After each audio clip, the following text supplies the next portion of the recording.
I'm Alani.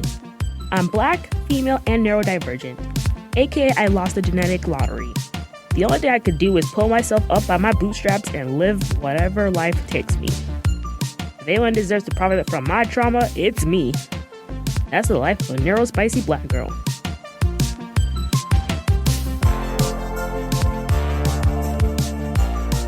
Welcome to Neurospicy Black Girl, the only place where you'll learn that the host of the podcast prepared this episode last minute. I'm Alani, and today I'm going to do another bonus episode, or what I'm going to refer to as Neurospicy Chats. Okay, I'm going to be real with y'all and show you my real neurospiciness in action.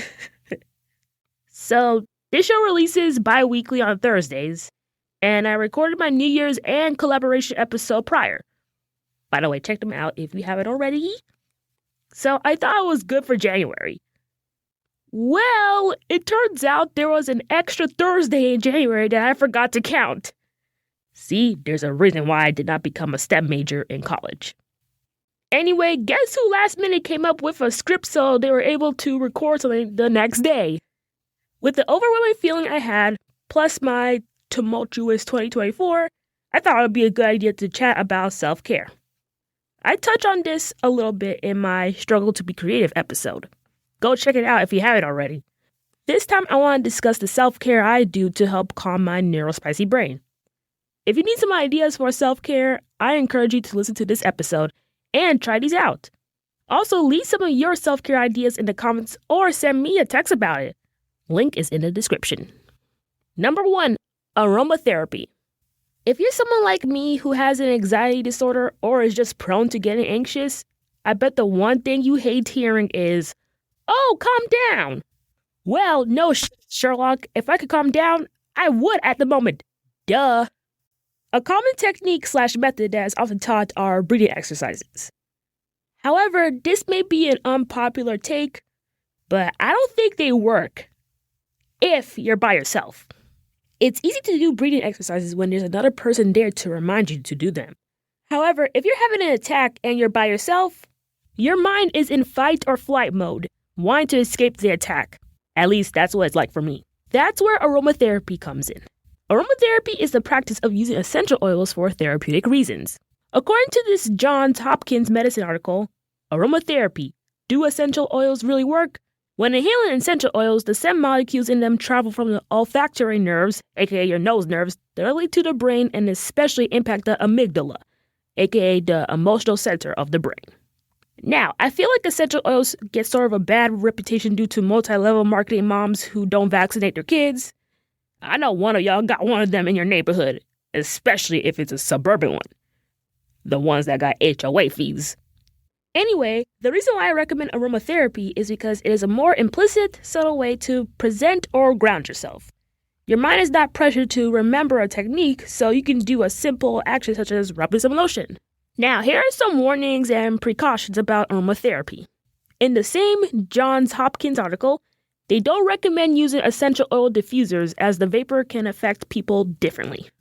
The example the article gives is that if you diffuse peppermint oil around a child who's less than 30 months old, the child can become agitated.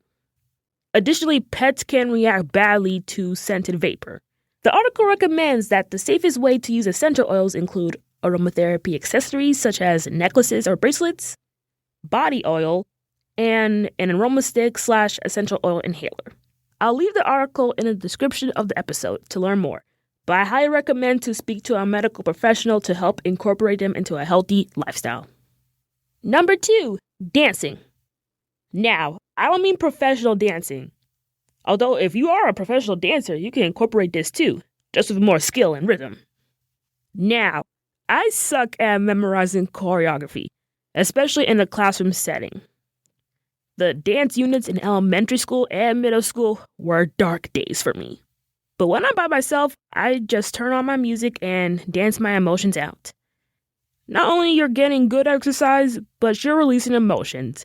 The best part of dance is that there are multiple ways of doing it, so you're not hindered if you have a physical limitation. Just move. I will say that an artist whose music is good to groove to is Kaytranada. Listening to any of his production will make your head bob. However, I can't listen to him while I do work because I'm gonna be more focused on shaking my butt to forever.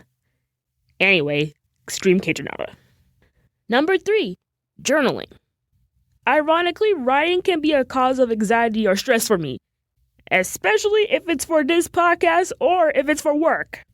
But journaling is the least stressful type of writing. Why? There's no wrong way to do it. Now, when I was younger, I tried to maintain a journal or diary. But then, undiagnosed ADHD happened. I wish elementary school me knew at the time that there is no pressure when it comes to journaling. Although, considering my mother always invaded my privacy as a child, I'm going to give my inner child a whole lot of grace. Back to journaling, the big misconception is that you have to be consistent and write every day. That's a lie. Journaling is whenever you want to do it, however you want to do it. You want to do it weekly? That's okay. You want to do it in a bullet journal style? That's okay. Do you want to just doodle instead of write? Completely okay. Journaling is the least stressful form of writing, as the only prompt you gotta follow is what you feel like writing. So yeah, that's some of my self-care activities. I decided to do this for my 10th episode because I want to remind both myself and the audience that it's important to take care of yourself. It is easier said than done, especially in a society that rewards overproductivity and profit over people. But we have such a limited time on Earth, so let's try to make our time on this planet worthwhile. Thank you again for listening to this podcast and this episode. Links to support me are in the description. Remember, it's okay to be human. Be kind to yourself and do what's best for you. Tune in next time where something new happens and it definitely won't be boring. Bye!